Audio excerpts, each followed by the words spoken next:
Masa tua yang damai. Selamat malam, para pemirsa sekalian. Ketika malam tiba di sebuah gubuk tua yang hampir roboh di ujung desa, orang-orang mulai berbisik. Mengapa setiap malam, para wanita misterius diam-diam mengunjungi kakek Budi yang usianya sudah lebih dari 70 tahun? Desas-desus itu menyebar seperti bola salju, dan beberapa orang mengatakan bahwa ada rahasia mengerikan yang tersembunyi di rumah itu, dan akhirnya, pada malam ketika polisi mendobrak pintu, pemandangan di dalam rumah membuat semua orang terpaku di tempat. Bahkan ada yang langsung terduduk dan menangis tersedu-sedu. Di akhir cerita hari ini, mari kita saksikan bersama kebenaran apa yang tersembunyi di balik tudingan kejam dan air mata dunia yang fana ini. Nama saya Agus, tahun ini usia saya 35 tahun. Saya lahir dan besar di sebuah desa kecil di tepi sungai. Desa kami awalnya adalah tempat yang damai, penuh dengan suara ayam berkokok, celoteh anak-anak, dan obrolan ringan di gang-gang sempit. Namun, suasana damai itu mulai diwarnai oleh nuansa yang aneh ketika sebuah cerita yang mengguncang desa mulai menyebar. Cerita itu berkisar tentang kakek Budi, seorang pria berusia 70-an yang tinggal sendirian di sebuah gubuk reyot di ujung desa. Kakek Budi bukanlah orang asing bagi kami. Seumur hidupnya ia bekerja keras, istrinya telah lama meninggal dunia, dan putra satu-satunya merantau ke kota untuk mencari nafkah, tetapi tak pernah ada kabar lagi. Tak ada seorang pun yang percaya ia akan kembali. Kakek itu tinggal sebatang kara di sebuah rumah berdinding gedek yang seolah bisa runtuh kapan saja, dengan atap seng yang bocor di sana-sini. Orang-orang lebih banyak waspada daripada bersimpati padanya. Para ibu di desa sering bergunjing, kakek Budi itu kelihatannya orang baik-baik, tapi kenapa ya setiap malam ada saja wanita-wanita mencurigakan yang keluar masuk rumahnya? Awalnya, saya pun tidak percaya. Selain karena saya tidak suka ikut campur urusan orang lain, saya pikir itu hanyalah cerita iseng yang dibuat-buat. Namun, pada beberapa malam ketika saya pulang larut setelah lembur, saya melihat dengan mata kepala sendiri, para wanita dengan kepala ditutupi selendang, diam-diam masuk melalui pintu bambu, kakek Budi yang sudah setengah rusak. Suatu hari, wanita itu adalah Ibu Hartini, seorang janda berusia 50-an dari dusun seberang. Di hari lain, seorang gadis muda. Meskipun hanya selintas, saya masih ingat dengan jelas sepasang sepatu hak tinggi berwarna merah yang diletakkan tergesa-gesa di bawah teras. Gunjingan di desa semakin menjadi-jadi. Ada yang bilang kakek Budi sudah tua-tua keladi, merayu para wanita, yang lain berkata rumah itu berhantu dan memikat para wanita. Bu Wati, pemilik warung kopi di pasar, bahkan bersumpah bahwa ia pernah mendengar isak tangis pilu para wanita dari dalam rumah itu ketika melintas di depannya. Mendengar itu, saya pun menjadi ragu dan merinding. Suatu hari, Pak Slamet, tetangga sebelah, mampir ke rumah saya untuk minum teh. Dengan suara penuh keyakinan, ia berkata, "Gus, saya lihat sendiri, tengah malam, seorang wanita muda dan seorang wanita tua bergantian masuk ke rumah kakek Budi, dan baru keluar menjelang subuh. Kalau ini bukan perbuatan tidak senonoh, lalu apa lagi?" Ibu saya yang duduk di sebelahnya ikut menggelengkan kepala dengan wajah cemas. "Sudah tua kok berbuat macam-macam? Jangan-jangan ada rahasia buruk di rumah itu. Mana ada orang baik-baik bertamu larut malam begitu?" Kata-kata ibu membuat saya berpikir keras. Memang benar. Di desa kecil ini, semua orang hidup dengan rutinitas yang sama. Ketika malam tiba, semua orang pulang ke rumah masing-masing. Tanpa alasan yang sangat khusus, siapa yang mau mengunjungi rumah seorang kakek miskin dan reyot, apalagi di tengah malam buta? Kecurigaan di hati saya semakin membesar, dan saya mulai mengamati rumah kakek Budi dengan lebih saksama. Pada malam-malam bulan purnama, saya sengaja keluar untuk mencari angin di dekat rumahnya, dan setiap kali, saya bisa melihat bayangan seorang wanita yang bergerak dalam kegelapan. Pada suatu malam, saya bahkan samar-samar mendengar suara isak tangis, seolah sedang mengakui dosa atau memohon sesuatu. Akhirnya, desas-desus itu sampai ke telinga perangkat desa. Suatu hari, Bribka Heru, seorang polisi yang juga sepupu jauh saya, datang ke rumah. Banyak sekali laporan yang masuk, katanya. Kalau kakek Budi memang melakukan hal yang salah, dia harus dihukum. Tapi kalau tidak, kita harus mengungkap kebenarannya agar fitnah tidak menyebar. Namun, dari sorot matanya, Bribka Heru pun tampak tidak yakin. Kegelapan dan imajinasi manusia memang seringkali membuat hal kecil menjadi besar. Namun, tepat pada malam itu, sebuah insiden yang mengejutkan seluruh desa terjadi. Menjelang tengah malam, suara langkah kaki yang gaduh terdengar dari ujung desa. Saya mendengar teriakan, "Buka pintu, polisi!" Saya terlonjak kaget dari tidur oleh suara gonggongan anjing dan teriakan orang-orang. Karena penasaran, saya dan beberapa tetangga berlari keluar.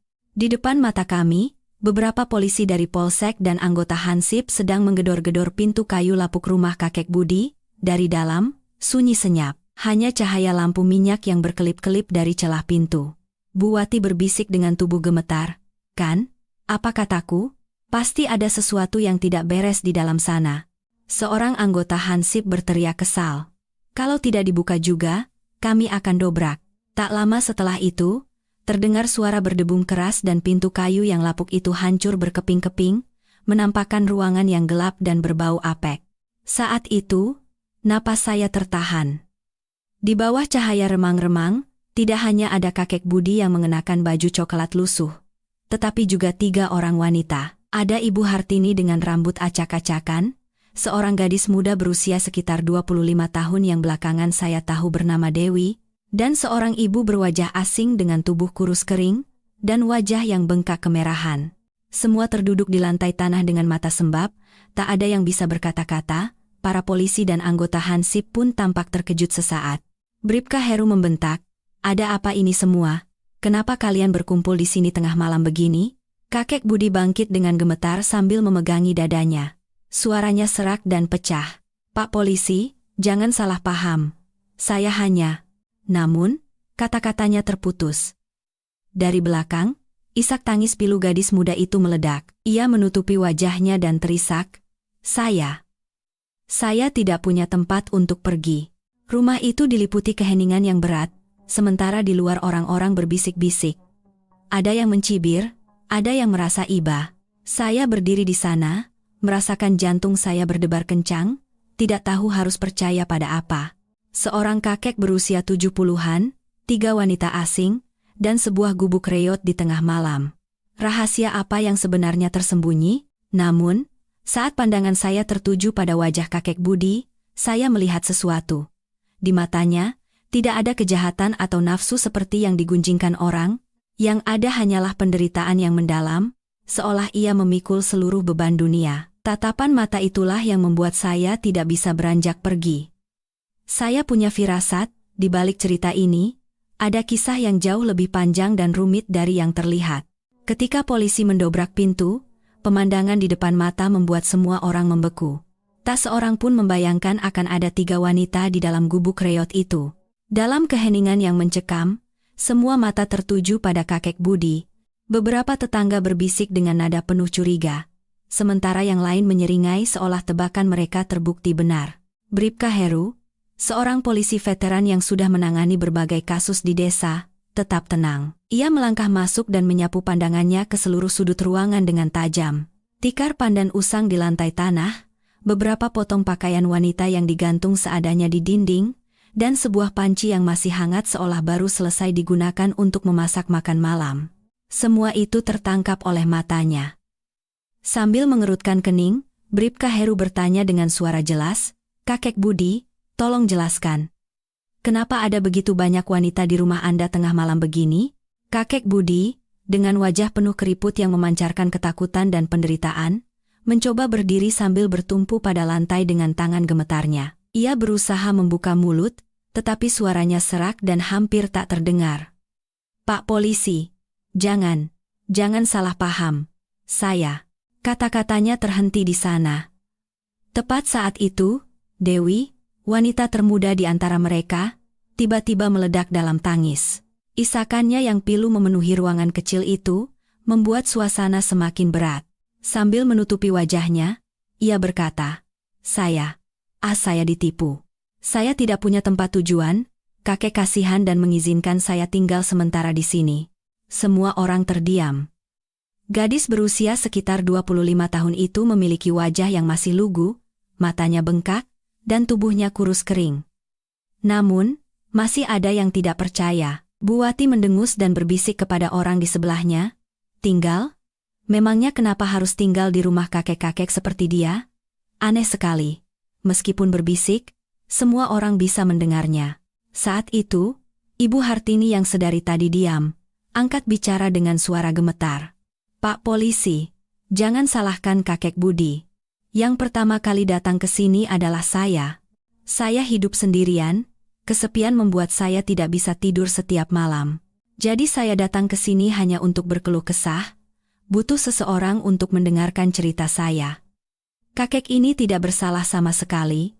Lama-kelamaan, wanita lain juga mulai datang. Berbicara dengan kakek membuat hati kami tenang. Ruangan menjadi sunyi senyap. Saya, yang berdiri di antara kerumunan, merasa seperti kepala saya dipukul palu. Jadi hanya itu alasannya, seorang kakek tua yang miskin dan kesepian menjadi tempat perlindungan batin bagi para wanita yang tidak bahagia? Di mata saya, sosok kakek Budi benar-benar berbeda dari yang digunjingkan dunia. Bukan seorang tua hidung belang, melainkan seseorang berhati lapang yang mau mendengarkan penderitaan orang lain. Namun, situasi tidak berakhir di situ. Seorang anggota Hansip menatap Bribka Heru dan menggelengkan kepala, menunjukkan ketidakpercayaannya.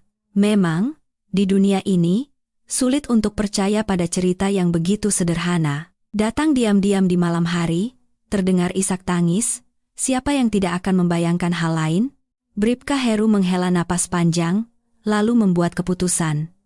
Sudah cukup. Semuanya ikut ke polsek untuk dimintai keterangan lebih lanjut. Saya tidak bisa membiarkan desas-desus buruk terus beredar di desa ini. Mendengar itu, wajah kakek Budi menjadi pucat pasi dan kakinya gemetar. Namun, ia hanya mengangguk pelan dan berjalan keluar dengan punggung yang semakin bungkuk. Melihat pemandangan itu, sudut hati saya terasa aneh, nyeri, rasa kasihan yang mendalam muncul untuknya. Dalam perjalanan ke polsek, warga desa yang keluar untuk menonton berbaris panjang di pinggir jalan. Ada yang berteriak-teriak, ada yang mencibir sambil menggelengkan kepala, dan ada pula yang tersenyum puas, berpikir bahwa kebenaran yang busuk akan segera terungkap. Saya hanya berjalan diam di barisan paling belakang. Berbagai pertanyaan berkelebat di benak saya. Mengapa harus para wanita? Mengapa mereka datang ke rumah kakek Budi, bukan tempat lain? Mungkinkah ada kisah yang lebih dalam? Di polsek, Bribka Heru mulai membuat berita acara pemeriksaan. Ibu Hartini adalah yang pertama. Suaranya bergetar, tetapi tegas. Saya pergi ke rumah kakek Budi karena tidak tahan dengan kesepian. Beliau hanya mendengarkan cerita saya. Kadang-kadang beliau membuatkan secangkir teh hangat sambil bercerita tentang masa lalunya. Hanya itu. Tidak ada yang lain. Berikutnya giliran ibu asing itu. Ia terdiam cukup lama sebelum akhirnya membuka mulut. Saya ditinggal suami, anak-anak juga tidak peduli, setiap malam sendirian rasanya menakutkan. Saya bahkan sempat berpikir untuk bunuh diri. Tapi setelah mendengar cerita tentang kakek Budi dari Ibu Hartini, saya memberanikan diri datang.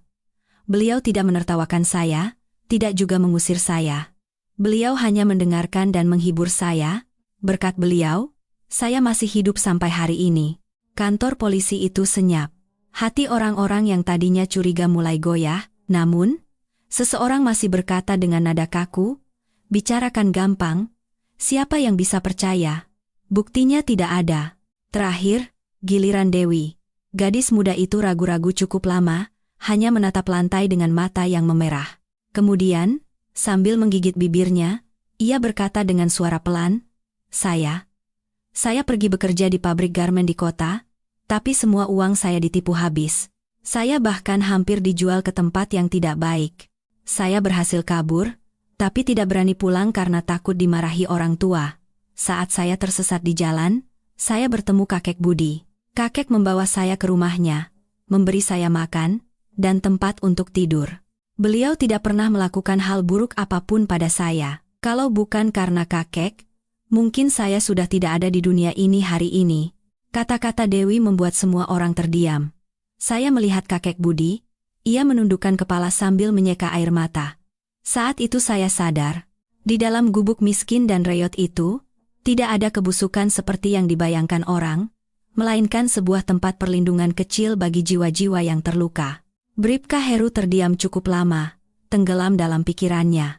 Akhirnya, ia menutup buku catatannya dan berkata, "Saya akan melaporkan ini ke atasan, tetapi untuk saat ini, tidak ada bukti bahwa kakek Budi telah melanggar hukum. Warga mungkin salah paham, tapi kita tidak bisa gegabah mengambil kesimpulan. Semuanya silakan pulang dan beristirahat." Orang-orang mulai bubar dengan perasaan campur aduk. Ada yang bingung, ada yang masih curiga, tetapi setidaknya sebagian kebenaran telah terungkap. Malam itu, saya tidak bisa tidur bahkan setelah kembali ke rumah. Di telinga saya, isak tangis Dewi dan suara gemetar Ibu Hartini terus terngiang. Saya membayangkan sosok kakek Budi yang duduk meringkuk sendirian di gubuk tuanya, dengan tenang menyuguhkan teh untuk para wanita malang itu. Seorang kakek tua yang tampak tak berguna bagi dunia, ternyata telah menjadi penopang bagi banyak kehidupan. Memikirkan itu, tanpa sadar mata saya menjadi panas. Saya punya firasat bahwa cerita ini tidak akan berakhir di sini. Kebenaran selalu berlapis-lapis, dan mungkin, insiden malam itu hanyalah awal dari sebuah rahasia besar yang perlahan mulai terungkap. Sejak malam itu, cerita tentang kakek Budi semakin ramai diperbincangkan di desa.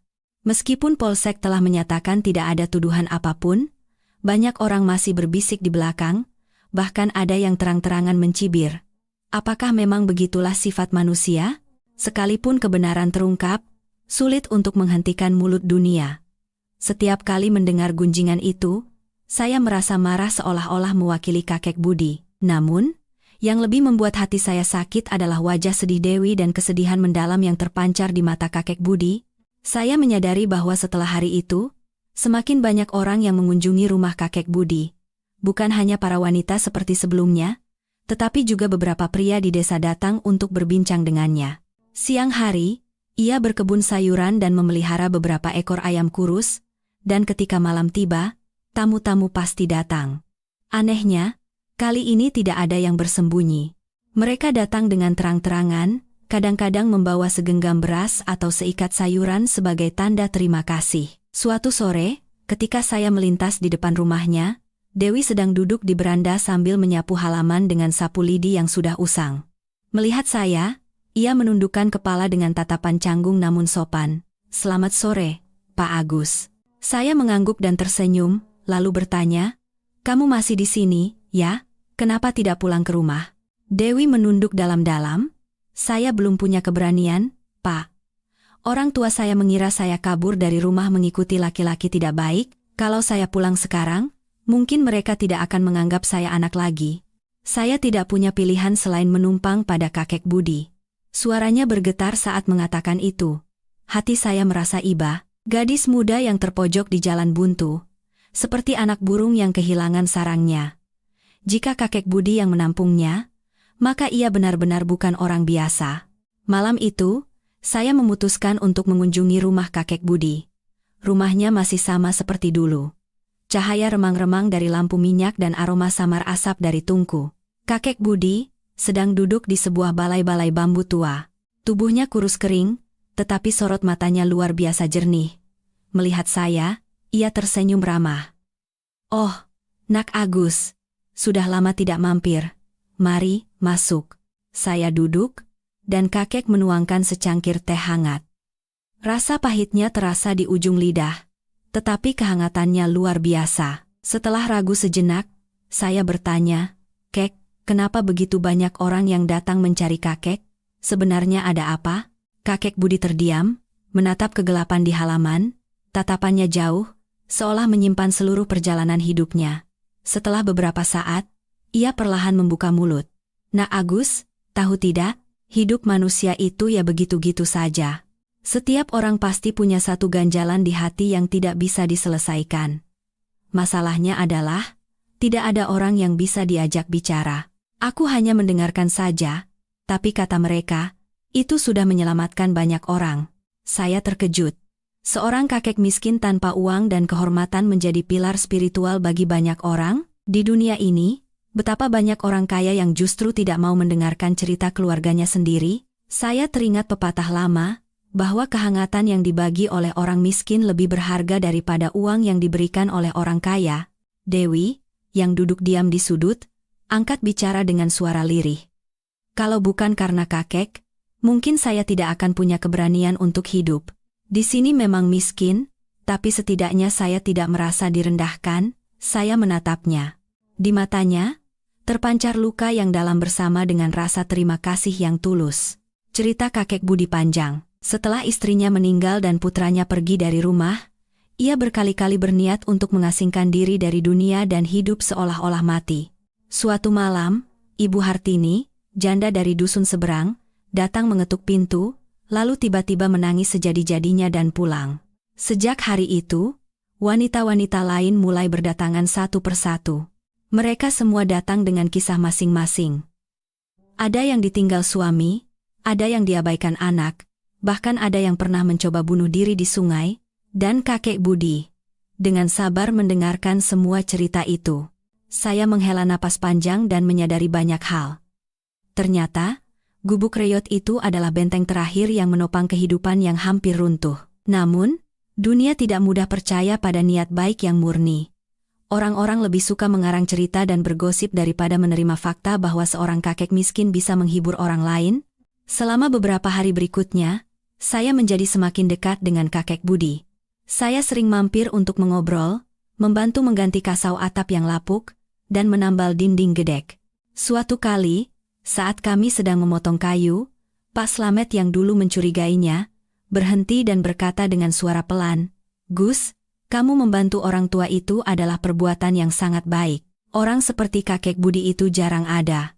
Kata-katanya membuat hati saya hangat, namun, cobaan belum berakhir. Suatu malam, ketika saya di rumah, saya mendengar keributan di luar. Saya berlari keluar dan melihat beberapa pria asing dari desa sebelah sedang menggedor pintu rumah kakek Budi. Mereka berteriak-teriak mencari Dewi. Saya melihat wajah Dewi yang pucat pasi, bersembunyi di belakang kakek. Ternyata, mereka adalah kerabat jauhnya yang datang untuk menjemputnya setelah mendengar desas-desus. Mereka memakinya, mengatakan Dewi telah mempermalukan keluarga, bahkan mencoba menjambak rambutnya untuk menyeretnya pergi. Saat itu, kakek Budi dengan tubuh gemetar maju menghalangi pintu, dengan suara serak namun tegas. Ia berteriak, "Kalau ada yang mau dibicarakan, bicarakan dengan saya, tapi tidak ada yang boleh menyakiti anak ini." Melihat seorang kakek renta melindungi seorang gadis muda, seluruh tubuh saya merinding. Ia tidak punya kekuatan, tetapi ia punya hati yang tulus, dan hati itulah yang membuat para pria asing itu ragu-ragu. Tak lama kemudian, Bribka Heru datang dan menjelaskan situasinya, memastikan bahwa Dewi tidak bersalah. Keributan itu akhirnya mereda, namun, melalui insiden itu, saya sadar betul bahwa Dewi tidak hanya butuh perlindungan, tetapi juga jalan untuk bisa berdiri sendiri dan memulai hidup baru. Malam itu, setelah semua orang pergi, saya duduk bersama kakek Budi dan Dewi. Kakek menyalakan sebatang rokok kretek. Di tengah kepulan asap, suaranya yang sedih terdengar. "Hidupku ini sudah di ujung jalan, tapi hidup anak itu baru saja dimulai. Kalau dia terus bergantung pada Gubuk Reyot ini, orang-orang di luar sana tidak akan pernah membiarkannya tenang." Saya melihat Dewi yang menunduk dengan bahu kecilnya yang bergetar.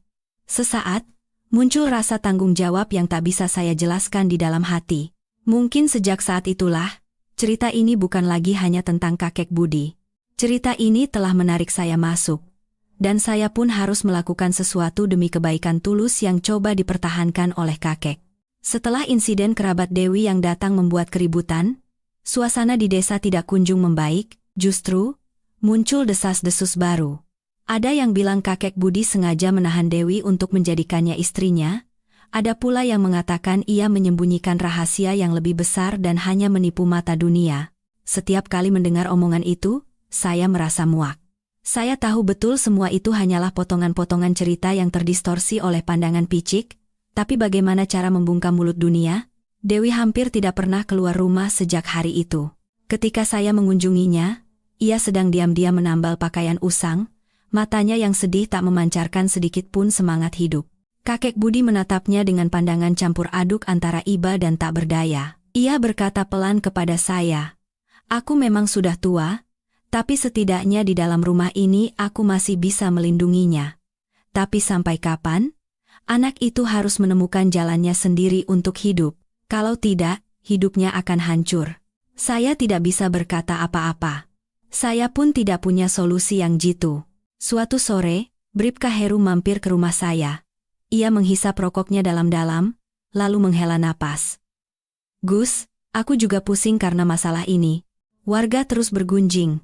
Dan dari kantor desa juga mendesak agar masalah ini diselesaikan dengan tuntas. Aku percaya kakek Budi bukan orang jahat, tapi percaya dan membuktikan itu dua hal yang berbeda. Tanpa alasan yang jelas, orang-orang tidak akan pernah diam, dan akhirnya kakek itu dan gadis itu tidak akan bisa hidup tenang.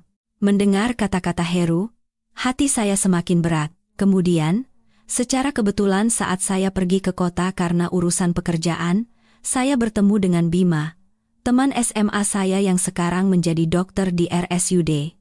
Ketika saya menceritakan secara singkat tentang masalah di desa, sorot mata Bima menjadi serius.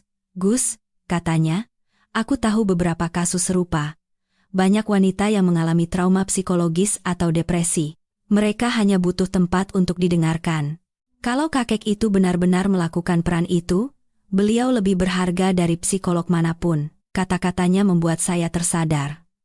Saya meminta Bima untuk suatu saat datang ke desa dan bertemu dengan kakek Budi. Mungkin ia bisa menemukan cara untuk membantu. Bima berjanji akan datang.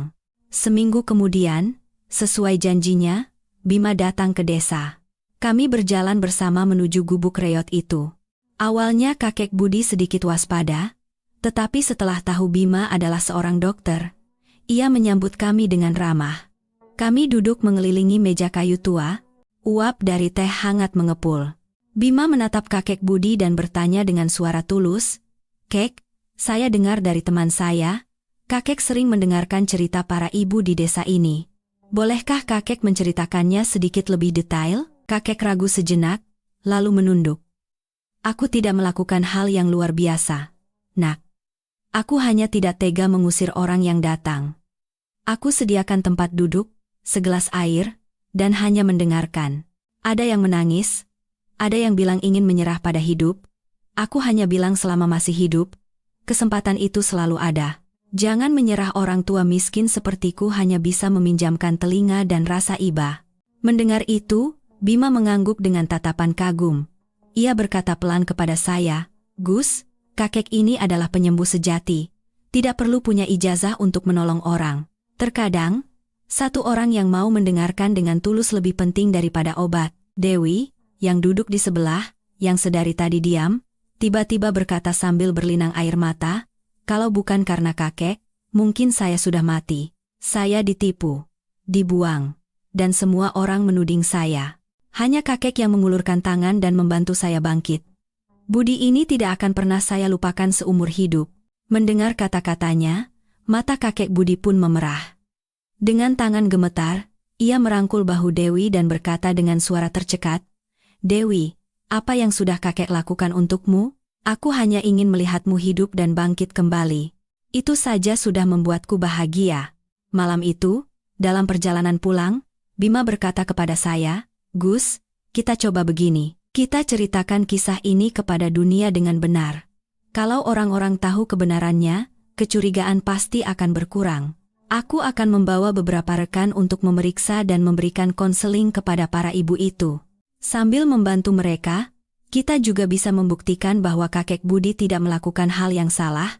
Saya melihat secercah harapan dari kata-katanya. Namun, urusan dunia tidak semudah itu. Keesokan harinya, desas-desus baru mulai beredar.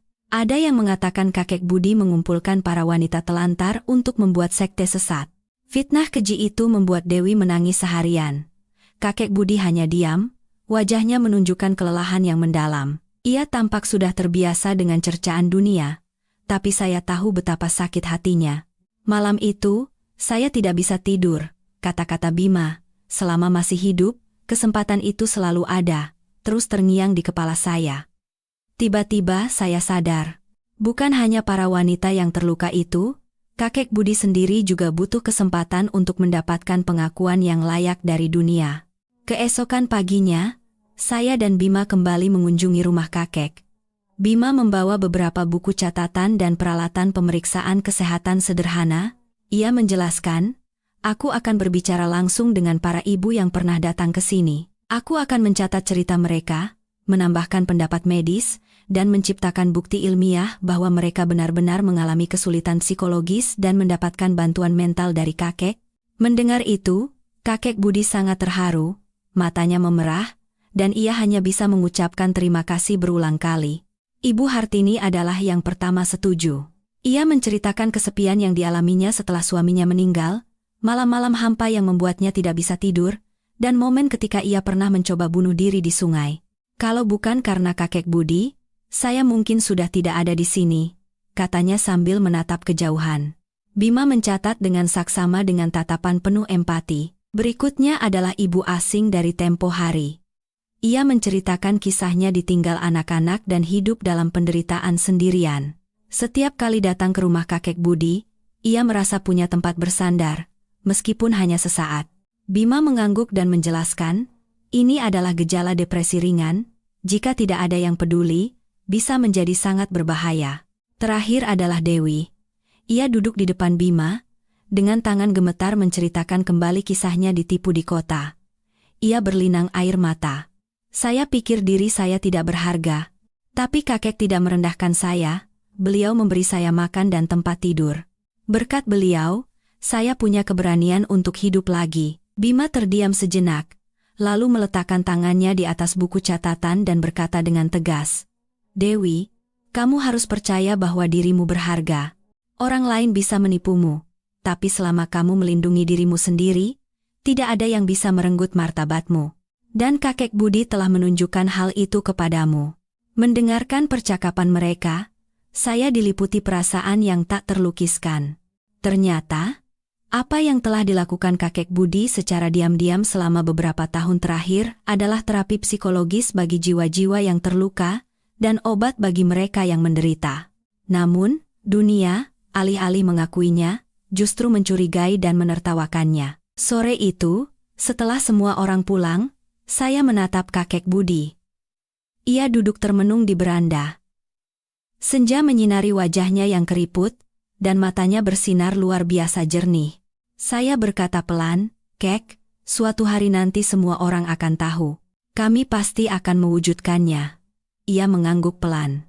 Saya tidak akan pernah melupakan satu kalimat singkat yang diucapkannya dengan mata berbinar.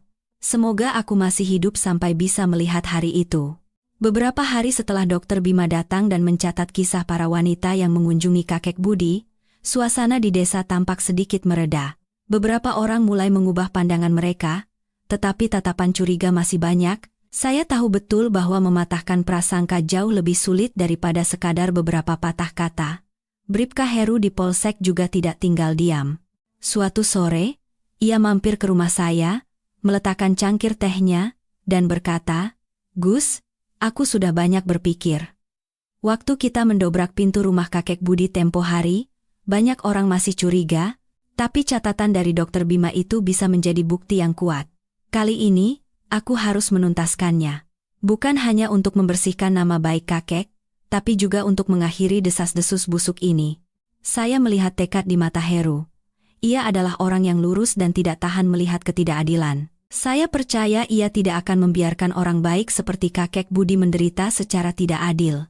Saya mengangguk dan berkata, apapun yang kau perintahkan, akan kulakukan, aku juga akan membantu. Keesokan harinya, Bribka Heru bersama beberapa rekannya mengunjungi rumah kakek Budi. Kali ini bukan untuk interogasi, melainkan untuk penyelidikan kebenaran. Mereka membawa alat perekam dan dokumen untuk mencatat kesaksian secara resmi. Berbeda dengan sebelumnya, Ibu Hartini dan para wanita lainnya datang dengan sukarela, ingin mengungkapkan kebenaran. Saya pun hadir di sana, duduk di sudut dan mendengarkan setiap kata dengan saksama. Ibu Hartini bercerita tentang malam-malam panjang kesepian setelah kehilangan suaminya, saat ia tidak bisa berbagi perasaan dengan siapapun. Ia bahkan menceritakan momen ketika ia hendak menceburkan diri ke sungai. Kalau bukan karena kakek Budi, saya sudah tidak ada di dunia ini. Beliau hanya mendengarkan, tapi itu saja sudah meringankan beban hati saya. Setiap malam saya datang, menangis, lalu tertidur karena lelah. Beliau tidak melakukan apa-apa, hanya duduk diam di samping saya. Terserah Anda mau berpikir apa, Tapi ini adalah kejujuran saya. Ibu asing yang tercatat dengan nama Ibu Ratna di arsip juga angkat bicara. Kali ini ia tidak lagi takut. Ia dengan jelas menceritakan bagaimana ia ditinggal anak-anaknya, menderita depresi, dan pernah mencoba bunuh diri dengan menelan obat tidur. Tapi setelah bertemu kakek Budi dan mendengar cerita-cerita sederhananya, ia merasa diselamatkan. Beliau miskin, tidak punya apa-apa selain kemauan untuk mendengarkan, tapi justru kemauan mendengarkan itulah yang membuat saya merasa masih pantas untuk hidup. Saya tidak ingin mati lagi, Dewi. Meskipun masih pemalu seperti biasa, berdiri dengan lebih tegar dari sebelumnya ketika polisi bertanya, ia menceritakan masa lalunya saat ditipu dan terpojok, dan bagaimana kakek Budi mengulurkan tangan. Suaranya bergetar, tetapi tegas. Jika masih ada yang mencurigai kakek, lebih baik curigai saja saya. Saya masih muda dan tahu mana yang benar dan salah. Kakek tidak pernah sekalipun melakukan hal yang tidak pantas pada saya. Beliau hanya memberikan sepiring nasi, selimut usang, dan tempat berlindung dari badai dunia. Saya melihat beberapa petugas polisi mengangguk pelan mendengar kata-katanya. Bribka Heru mencatat semuanya dengan teliti, lalu akhirnya mengangkat kepala dan berkata dengan tegas, "Saya akan membuat laporan lengkap, mengajukan penyelidikan ulang secara resmi ke kantor desa, dan mengumumkan hasilnya di depan warga. Kita tidak bisa membiarkan orang baik terus-menerus dicurigai secara tidak adil." Setelah penyelidikan selesai, kakek Budi duduk termenung sambil menyeka air mata. Ia berkata perlahan, "Aku ini sudah tua, hidupku tidak lama lagi. Tapi mengetahui ada orang yang mau mempercayai kata-kataku, hatiku jadi tenang." Saya melihat kelelahan yang mendalam terukir di setiap keriput kakek, bersama dengan sepercik api yang menyala kecil di matanya. Kabar bahwa Polsek melakukan penyelidikan ulang menyebar dengan cepat, dan warga terbagi menjadi dua kubu. Satu pihak mengatakan kebenaran harus diungkap untuk membersihkan nama kakek Budi, sementara pihak lain masih bersikeras, tidak ada asap kalau tidak ada api, dan tidak mau melepaskan kecurigaan mereka. Cerita ini pun menyebar melampaui desa kami, hingga ke desa sebelah. Beberapa orang datang karena penasaran, memandangi gubuk reot itu seolah-olah tempat rahasia. Saya ingat suatu kali sekelompok pemuda dari desa sebelah datang dengan sepeda motor dan tertawa terbahak-bahak di depan gerbang. "Ini rumah yang katanya setiap malam didatangi perempuan itu, ya? Mirip kandang babi, reot begini." Mereka menunjuk-nunjuk dan mengejek. Saya sangat marah dan hendak membalas. Tetapi kakek Budi memberi isyarat dengan tangannya dan berkata dengan suara tenang, "Biarkan saja, Nak Agus. Mereka begitu karena belum tahu bagaimana kita hidup, biarlah langit dan bumi yang tahu." Kata-katanya membuat saya terdiam. Namun, orang-orang yang mengubah pandangan mereka juga mulai bermunculan. Pak Slamet, yang dulu paling curiga, sekarang datang sendiri untuk membelah kayu bakar dan memperbaiki atap. Bu Wati, yang terkenal suka bergosip, juga menghela napas, "Aku salah. Aku sudah menjelek-jelekan orang tua yang baik, kalau dipikir-pikir sekarang, aku merasa sangat bersalah dan kasihan." Kata-kata seperti itu, meskipun perlahan, menunjukkan bahwa kebenaran sedang mendapatkan kekuatannya. Suatu hari, Bima datang lagi bersama seorang rekan dokter yang mengambil spesialisasi psikologi. Mereka berbicara dengan kakek Budi dan mengamatinya. Setelah mendengar semua cerita, rekan dokter itu menyimpulkan, kakek, tanpa disadari, telah berperan sebagai terapis psikologis bagi banyak orang. Beliau memang tidak punya ijazah, tapi ketulusan hatinya lah yang menyelamatkan orang-orang. Ia mengusulkan untuk merangkum semua cerita ini, dan menuliskannya di sebuah majalah kesehatan agar lebih banyak orang tahu kebenarannya. Mendengar itu, kakek Budi sangat terharu hingga meneteskan air mata. Ia tersenyum dan berkata dengan suara tercekat, "Apa yang sudah kulakukan? Aku hanya mendengarkan, tapi kalau dengan itu aku bisa membantu seseorang, berarti hidupku tidak sia-sia." Saya kembali ke rumah dan tenggelam dalam berbagai pikiran. Saya melihat dengan jelas bahwa di masyarakat ini, orang yang berbuat baik tidak selalu langsung mendapat pengakuan. Terkadang, orang yang berbuat baik justru menerima kesalahpahaman dan cercaan yang lebih besar. Namun, saya percaya pada akhirnya kebenaran akan terungkap, asalkan ada seseorang yang berani menjaganya. Dan saya pun merasakan tanggung jawab bahwa dalam cerita ini, saya tidak bisa lagi menjadi penonton. Malam itu, saat saya duduk sendirian di halaman, Saya teringat kata-kata Dewi, jika Anda mencurigai kakek, lebih baik curigai saja saya. Tiba-tiba saya sadar, gadis yang penuh luka itu ternyata memiliki keberanian yang luar biasa. Sama seperti kakek Budi yang tidak kehilangan kebaikannya di tengah kemiskinan. Saya percaya ini bukanlah akhir. Dunia ini rumit dan tidak mudah menerima niat baik yang sederhana, jadi cerita ini pasti masih akan memiliki banyak lika-liku. Tapi setidaknya, sebuah pintu kecil telah terbuka, dan seberkas cahaya mulai masuk melaluinya. Menuju gubuk reot tempat seorang kakek berusia 70-an diam-diam melakukan pekerjaan besar yang tak diketahui siapapun. Tidak lama setelah penyelidikan resmi dari Polsek dan janji yang ditepati oleh Dr. Bima dan rekannya, tulisan yang mereka susun dimuat di sebuah majalah kesehatan. Tulisan itu berisi kisah masing-masing wanita yang disertai dengan pendapat medis. Tak disangka, beberapa hari setelah artikel itu terbit, kisah kakek Budi menyebar dengan cepat melalui internet dan menjadi topik hangat. Artikel itu dimulai dengan judul yang menarik, Kakek 73 tahun di desa tepi sungai menyembuhkan hati para wanita Malang. Artikel itu menggambarkan kakek Budi apa adanya. Rumah yang hampir roboh, seorang kakek kurus kering, satu-satunya yang ia miliki hanyalah kesabaran untuk mendengarkan dalam diam. Namun, justru kesederhanaan itulah yang menyelamatkan banyak nyawa yang putus asa. Komentar membanjir dari seluruh penjuru negeri. Ada yang kagum dan menyebut kakek sebagai bapa bagi jiwa-jiwa yang terluka. Ada pula yang curiga, sulit percaya seorang kakek miskin bisa melakukan kebaikan seperti itu. Ada pujian, ada juga cacian yang tidak sedikit. Tapi yang jelas, orang-orang tidak lagi acuh tak acuh. Cerita ini telah melampaui batas desa kecil kami. Saya ingat betul hari ketika artikel itu menyebar di desa. Pak Slamet datang ke rumah saya membawa ponsel pintarnya yang sudah usang, dan berkata dengan suara bergetar, "Gus, lihat ini, orang-orang di seluruh negeri menulis tentang kakek Budi. Sekarang tidak ada lagi yang tidak tahu cerita desa kita." Saya mengambil ponsel itu dan membaca artikelnya dengan hati yang terenyuh. Setiap kata dalam artikel itu seolah melukiskan kembali adegan yang saya lihat sendiri. Tatapan mata kakek yang tua namun hangat, air mata Dewi, helaan napas Ibu Hartini. Semua itu terungkap kepada dunia tanpa distorsi oleh desas-desus. Namun, pada saat yang sama, masalah baru muncul. Orang-orang dari kota datang berbondong-bondong karena penasaran, memenuhi gang sempit menuju rumah kakek Budi. Mereka menunjuk-nunjuk, merekam video, dan mengambil foto. Bahkan ada yang berteriak, "Mana kakek itu? Mau lihat wajahnya?" Memangnya orang suci sampai seheboh ini? Seluruh desa menjadi gaduh. Dewi ketakutan dan bersembunyi di dalam rumah, tidak berani menunjukkan wajahnya. Kakek Budi relatif tenang, ia hanya menutup pintu tuanya dengan pelan. Namun, saya tahu hatinya tidak tenang. Perhatian yang berlebihan itu seperti pisau lain yang menusuk kehidupannya yang rapuh.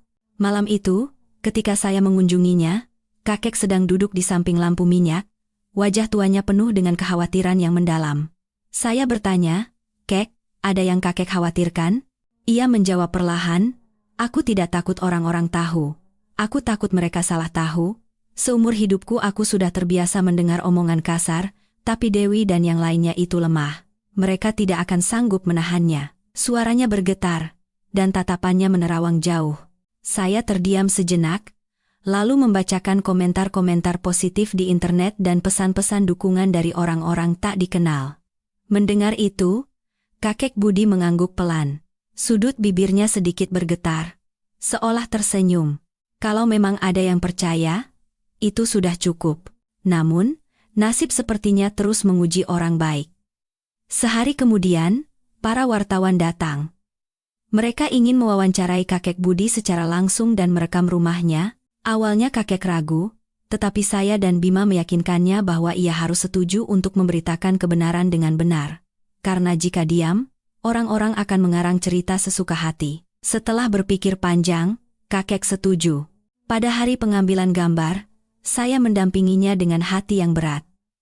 Kamera menyapu setiap sudut rumah yang sederhana, dan lensa berhenti pada wajahnya yang kurus dan baik. Dengan suara bergetar namun jelas, ia berkata, "Saya bukan orang suci atau apapun. Saya hanya seorang kakek tua miskin, yang punya telinga untuk mendengarkan penderitaan orang lain dan hati yang masih bisa berempati pada rasa sakit. Jika itu disebut sebagai jasa, saya akan menerimanya. Tapi tolong, jangan membuat orang-orang yang datang kepada saya menjadi sulit karena itu. Mereka adalah orang-orang yang sangat malang. Video wawancara itu menimbulkan dampak instan setelah ditayangkan. Banyak orang meneteskan air mata dan meninggalkan komentar dukungan, tetapi tidak sedikit pula yang mencibir, mengatakan semua itu hanyalah pertunjukan untuk mencari ketenaran. Perdebatan semakin sengit, dan pertengkaran di dunia maya bahkan merembet ke dunia nyata. Di tengah gejolak opini publik, saya mendengar cerita lama yang tak terduga dari ibu saya. Ibu berkata bahwa di masa mudanya, kakek Budi adalah seorang guru. Ia mengajar bahasa Indonesia di sebuah sekolah di kecamatan, terkenal karena pengabdiannya. Namun, setelah istrinya meninggal dan putranya pergi dari rumah, ia berhenti mengajar dan mulai hidup menyendiri. Saya terkejut. Saya belum pernah mendengar cerita itu sebelumnya. Ibu menghela napas. Panggilan sebagai guru itu sudah mendarah daging.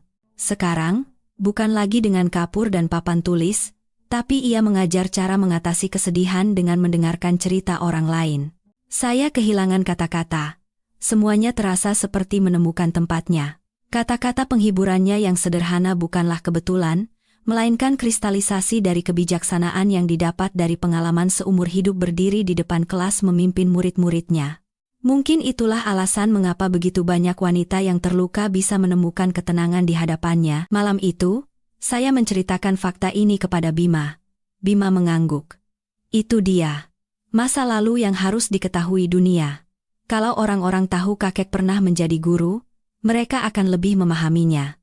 Masa lalunya bukan untuk memancing simpati, melainkan untuk membuktikan siapa dirinya. Saya setuju, dan kami memutuskan untuk mencari murid-murid lamanya untuk membuat cerita ini lebih jelas. Namun, kakek Budi merasa sakit saat membicarakan masa lalunya dan hanya bisa menghela napas. Anakku pergi dari rumah dan tidak pernah kembali. Aku bukan ayah yang baik. Dengan kualifikasi apa aku bisa disebut guru? Saya merasakan bukan hanya kesedihan, tetapi juga penyesalan dan rasa bersalah yang mendalam dalam suaranya. Saat itu, Dewi, untuk pertama kalinya setelah beberapa hari, menghiburnya. Kek, jangan bicara begitu. Kakek telah menyelamatkan banyak orang, termasuk saya. Mungkin putra kakek belum bisa memahami kakek, tapi di dunia ini ada begitu banyak orang yang berterima kasih pada kakek. Mendengar itu, kakek Budi meneteskan air mata. Ia tidak menjawab, hanya menepuk pelan tangan Dewi. Matanya berbinar, seolah menemukan sedikit penghiburan.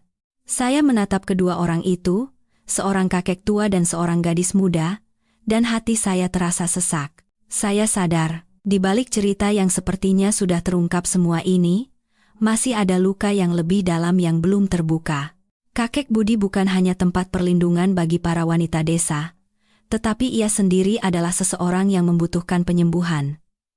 Dan saya punya firasat, kebenaran tentang putranya yang pergi dari rumah akan segera terungkap, dan itu akan menjadi titik balik baru dalam kisah yang penuh gejolak ini. Setelah berita menyebar luas, desa kami tidak lagi setenang dulu.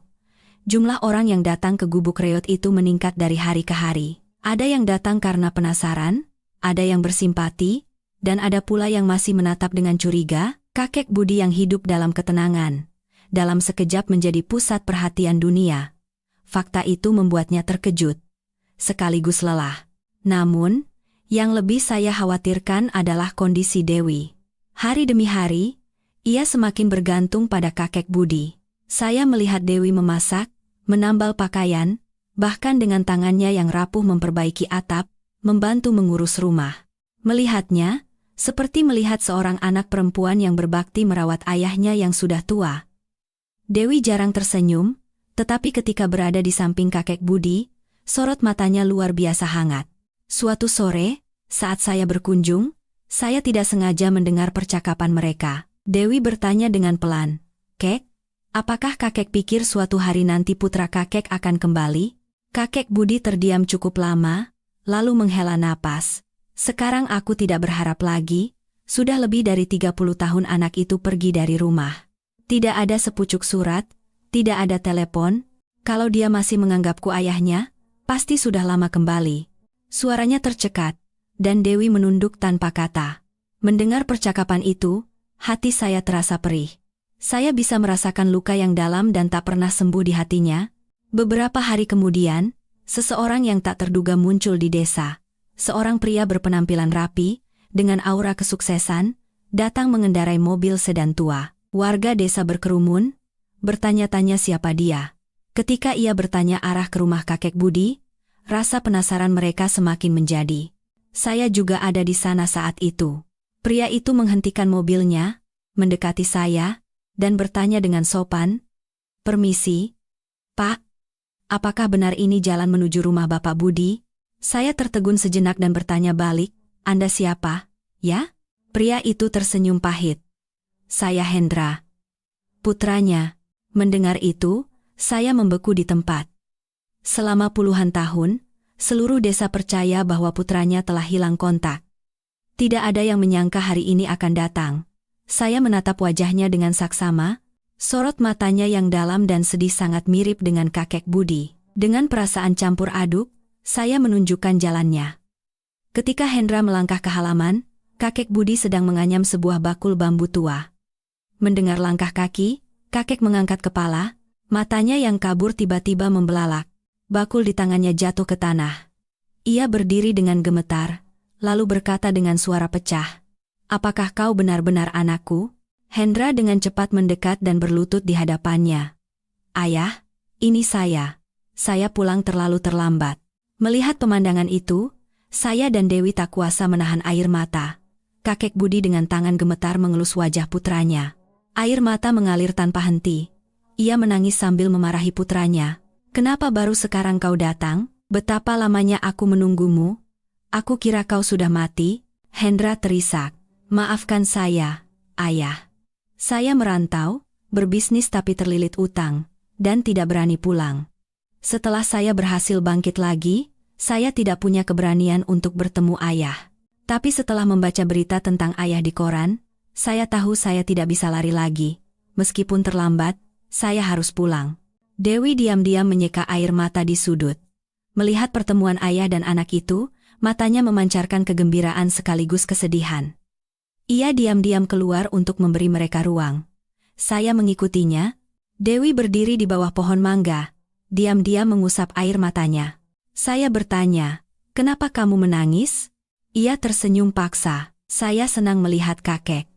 Tapi saya juga sedih dengan nasib saya sendiri. Orang-orang bisa menemukan kembali orang tua yang hilang. Tapi saya tidak tahu kapan saya punya keberanian untuk kembali ke rumah." Saya kehilangan kata-kata. Luka Dewi juga sangat dalam.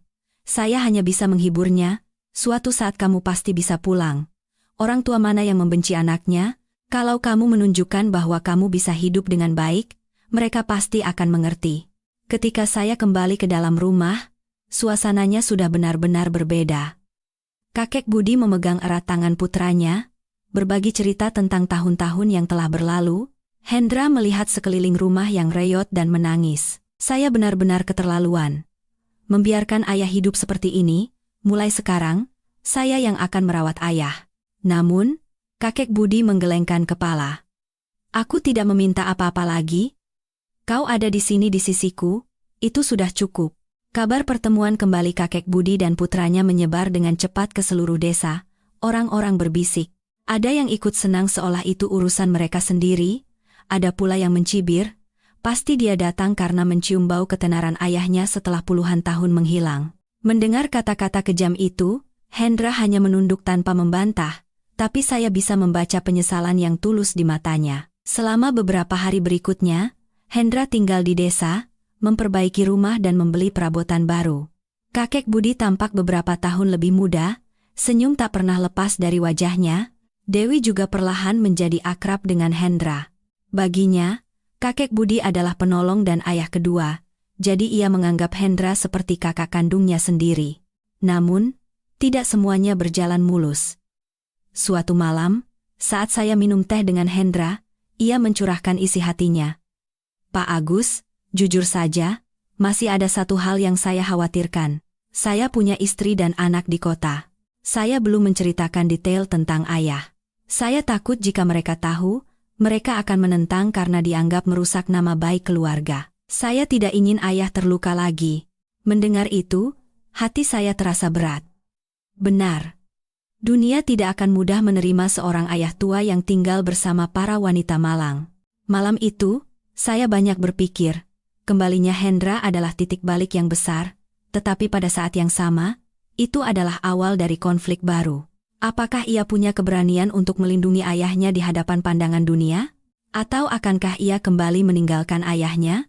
Dan Dewi yang rapuh, akankah ia menemukan pegangan yang kokoh dalam keluarga yang baru bersatu ini? Atau akankah ia kembali menjadi orang asing? Sementara saya tenggelam dalam pikiran yang rumit, di sisi lain, kakek Budi duduk di samping lampu minyak, menatap kejauhan. Ia tahu betul bahwa kembalinya putranya tidak hanya membawa kegembiraan, tetapi juga cobaan baru. Namun, dalam hati ia berdoa, semoga kali ini, putranya tidak akan pernah meninggalkannya lagi. Selama beberapa hari setelah Hendra kembali, kehangatan yang belum pernah ada sebelumnya menyelimuti gubuk reot kakek Budi. Pagi hari, Hendra bersama ayahnya memperbaiki atap dan menyapu halaman. Dewi memasak dan mencuci pakaian. Melihat mereka, saya berpikir mereka seperti keluarga sungguhan yang sederhana namun hangat. Kakek Budi menjadi lebih sering tertawa, dan langkahnya pun terasa lebih ringan. Ia sering bergumam, orang tua ini sebelum mati bisa merasakan kemewahan seperti ini. Sungguh berkat Tuhan. Namun, kebahagiaan itu tidak bertahan lama. Suatu sore, sebuah mobil sedan dari kota masuk ke desa dan berhenti di depan gerbang rumah kakek Budi.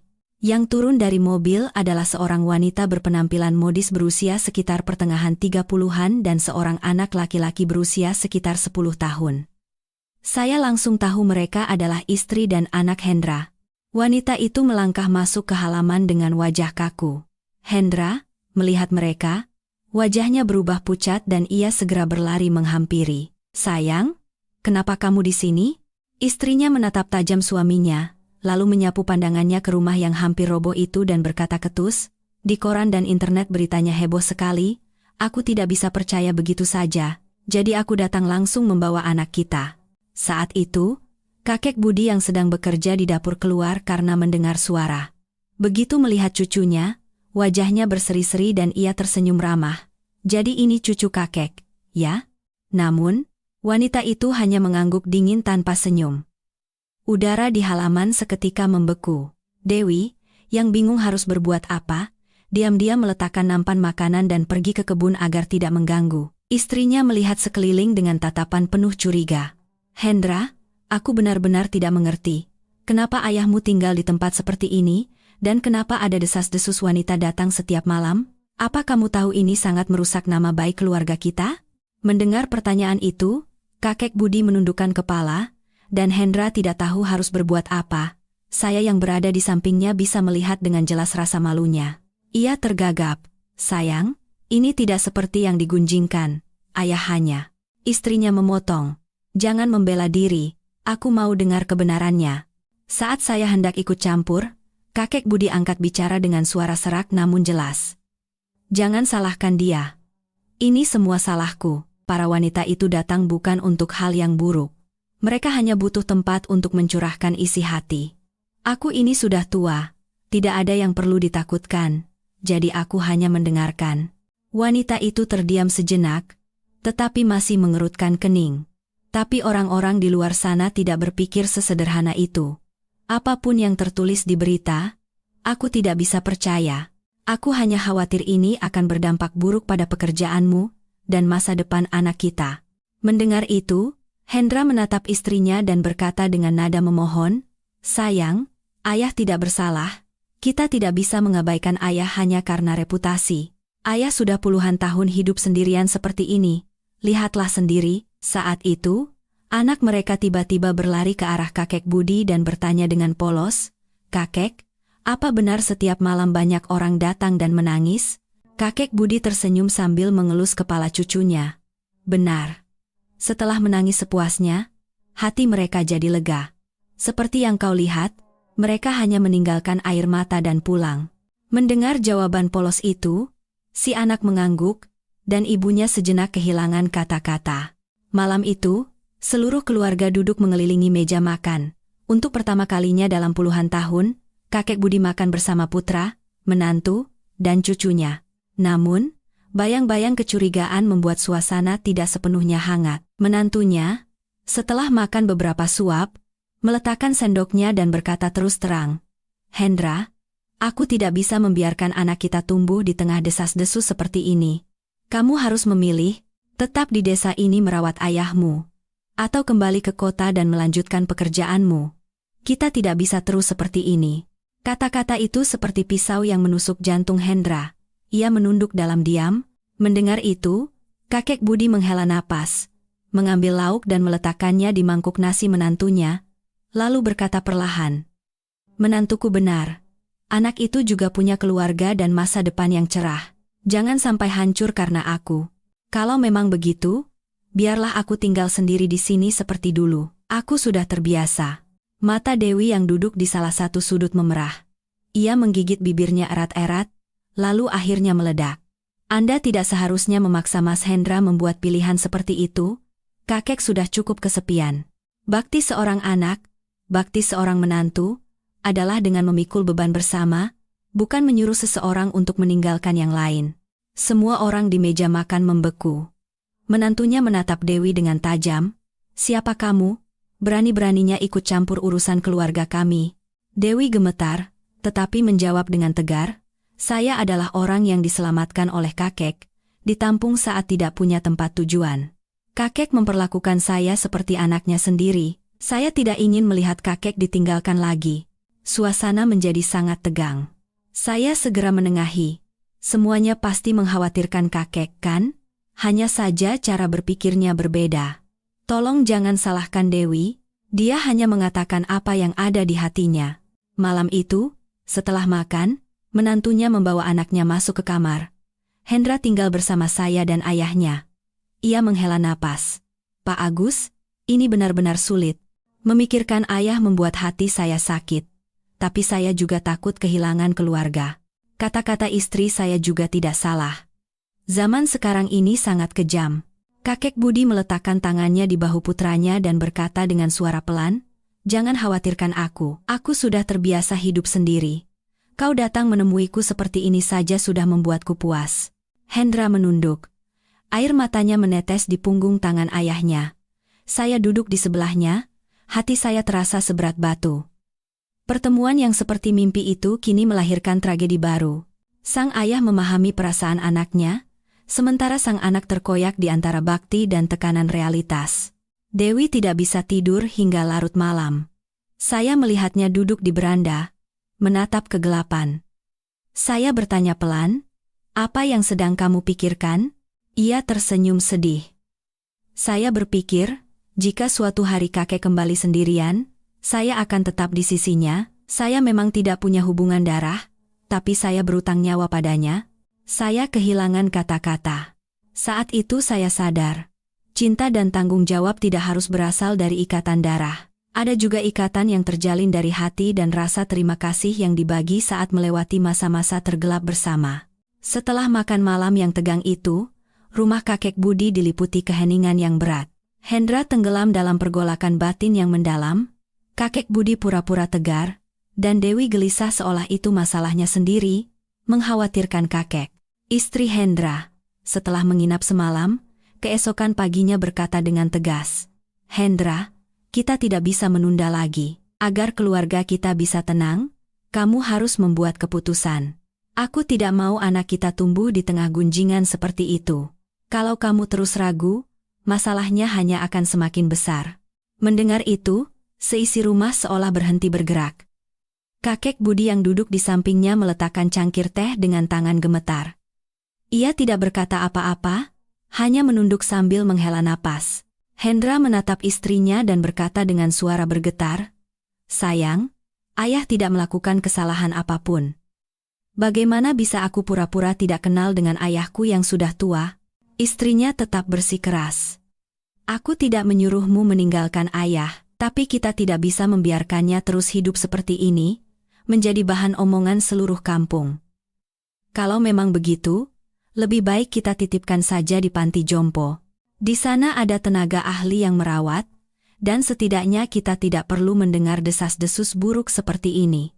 Dua kata panti jompo membuat mata kakek Budi berkaca-kaca. Ia tersenyum pahit dan berkata dengan suara serak, "Aku memang sudah tua, ya? Mungkin menantuku benar. Dimanapun aku tinggal, apa bedanya? Asal tidak merepotkan kalian saja." Dewi tiba-tiba berdiri, matanya merah padam. "Tidak boleh, kakek bukan barang yang bisa dititipkan. Kakek adalah rumah dan tempat perlindungan bagi banyak orang, termasuk saya. Jika ada yang menganggap kakek sebagai beban, biarlah beban itu saya yang pikul.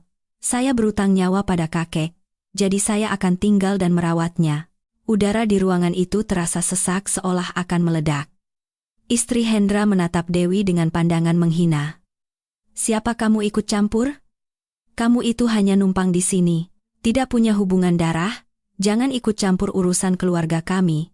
Dewi gemetar, tetapi tetap tegar. "Saya memang tidak punya hubungan darah, tetapi saat saya paling putus asa, kakek yang menyelamatkan saya, memberi saya makan, tempat tidur, dan alasan untuk hidup kembali. Bagi saya, kakek sudah seperti ayah kandung sendiri." Menyaksikan pemandangan itu, jantung saya terasa sesak. Saya takut konflik ini akan semakin melukai kakek Budi. Namun, ia tetap duduk diam. Mata tuanya yang berlinang air mata memancarkan campuran antara rasa sakit dan haru. Hendra tidak tahan lagi. Ia berteriak kepada istrinya dengan suara tercekat, "Sayang, kamu benar-benar keterlaluan. Kamu tidak tahu bagaimana ayah hidup selama puluhan tahun.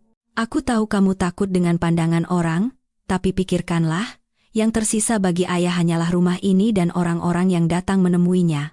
Kalau kita memindahkan ayah ke tempat lain, itu sama saja dengan merampas kebahagiaan terakhirnya."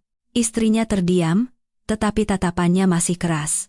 Saya bisa memahami ketakutan di hatinya, ketakutan akan opini publik, kekhawatiran akan pengaruhnya terhadap kehidupan sosial suaminya. Itu adalah gambaran yang umum di masyarakat modern. Orang-orang terlalu terikat pada citra luar dan gengsi yang semu daripada nilai sejati atau kehangatan keluarga. Sore itu, ketika saya mengunjungi kakek Budi, ia memaksakan senyum dan berkata pelan, "Nak Agus, aku seumur hidup sudah terbiasa mendengar omongan kasar, tapi aku khawatir dengan anakku. Betapa sulitnya dia berada di antara istri dan ayahnya. Aku takut dia akhirnya akan memilih jalan yang paling mudah dan meninggalkanku lagi." Suaranya pecah, dan tatapannya menerawang jauh. Saya ingin menghiburnya, tetapi tidak tahu harus berkata apa. "Kek, apapun yang terjadi, di samping kakek ada kami, ada Dewi, ada Ibu Hartini, dan semua orang yang pernah kakek tolong. Kakek tidak akan pernah sendirian." Mendengar itu, ia mengangguk pelan, sudut matanya basah. Malam itu, terjadi sesuatu yang tak terduga. Saat Dewi membersihkan kamar, ia menemukan sebuah kotak kayu tua yang tersembunyi di bawah tempat tidur. Karena penasaran, ia membukanya. Di dalamnya ada beberapa foto usang, surat-surat yang sudah menguning, dan beberapa lembar piagam penghargaan. Ketika ia membawanya keluar, kakek Budi menatapnya kosong, lalu meneteskan air mata yang deras. Saya mengambilnya dan memeriksanya. Ternyata itu adalah piagam dan foto-foto dari masa ketika kakek menjadi guru. Surat-surat itu penuh dengan ucapan terima kasih dari murid-murid lamanya. Salah satu surat membuat hati saya sesak. "Bapak Guru, terima kasih Bapak. Berkat Bapak, saya bisa membuang pikiran bodoh saya. Kalau bukan karena Bapak, mungkin saya sudah tidak ada di dunia ini. Seumur hidup saya tidak akan melupakan jasa Bapak." Dewi memeluk tumpukan surat itu dan terisak, Kakek, bukan hanya menyelamatkan saya, tapi sejak dulu sudah menyelamatkan begitu banyak orang. Kakek adalah orang yang sangat membanggakan. Tidak ada yang berhak menyebut kakek sebagai beban." Saat itu, Hendra keluar dari kamar. Melihat semuanya, ia mengambil surat-surat itu dan matanya memerah. "Ayah, kenapa tidak pernah cerita? Saya bahkan tidak tahu ayah pernah menjadi guru. Saya benar-benar anak durhaka." Kakek Budi menggeleng pelan.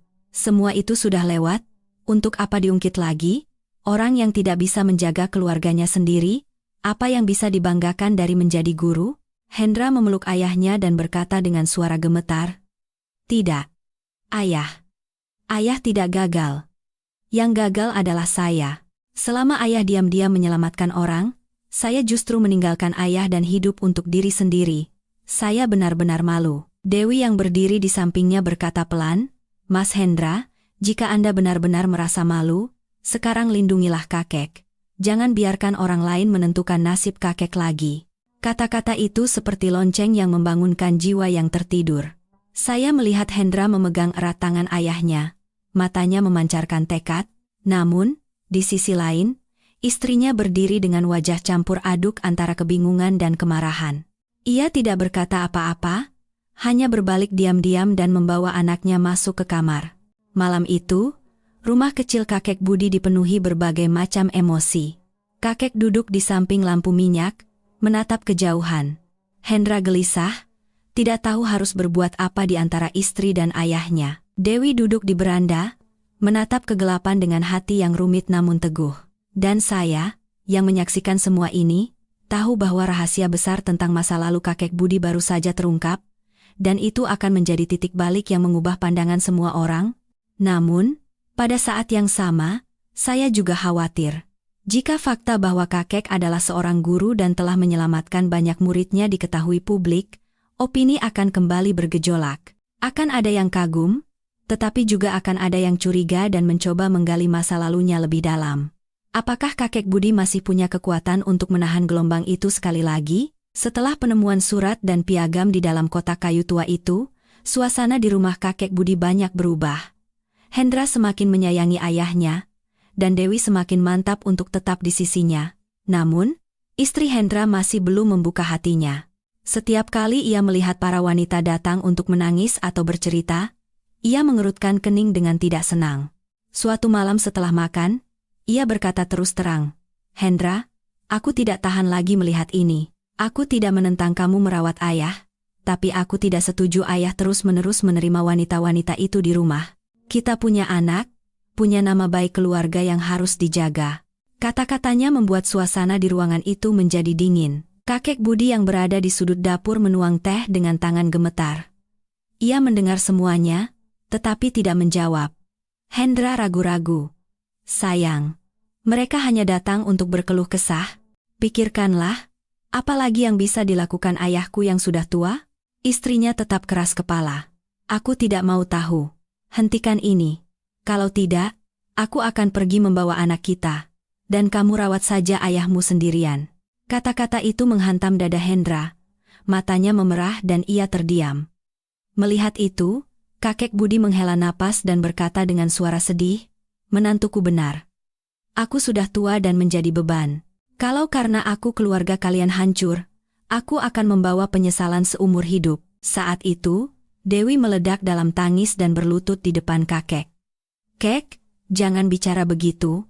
Apa salah kakek sampai harus memikul semuanya? Orang-orang yang datang itu karena mereka menderita dan tidak punya tempat bersandar.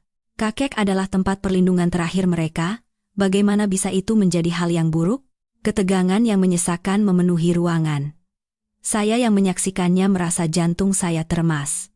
Keduanya punya alasan. Sang istri takut pada opini publik, sementara Dewi memahami kakek melalui penderitaannya sendiri. Tepat saat itu, terdengar ketukan di pintu. Seorang pria parubaya yang tampak lelah namun dengan sorot mata jernih masuk. Ia memberi salam dengan sopan, "Permisi. Saya ingin bertemu dengan Bapak Guru Budi." "Saya adalah murid lama beliau." Semua orang terkejut. Kakek Budi mengangkat kepala, matanya berkaca-kaca. "Kau, Subagio, kan? Subagio yang dulu mau berhenti sekolah?" Pria itu mengangguk, dan air matanya tumpah. "Iya, Pak Guru. Saya. Baru setelah 30 tahun saya punya keberanian untuk datang lagi." Pria itu adalah Kim Boknam dari surat-surat lama, yang bernama Subagio. Ia duduk dan memegang erat tangan gurunya dengan tangannya yang kasar. "Kalau bukan karena Bapak, saya mungkin tidak ada di dunia ini hari ini. Dulu keluarga saya sangat sulit. Saya sempat berpikir bodoh. Bapaklah yang semalaman berbicara dengan saya dan membuat saya berpikir ulang. Berkat Bapak, saya bisa melanjutkan sekolah, bekerja, dan berkeluarga. Saya berutang budi seumur hidup pada Bapak." Semua orang terdiam. Hendra membeku sambil menangis, dan istrinya tertegun sejenak. Sorot matanya melembut. Dewi terisak keras. Subagio melanjutkan. Saya melihat berita di koran dan tahu bahwa dunia salah paham terhadap Bapak. Saya tidak tahan dan datang ke sini.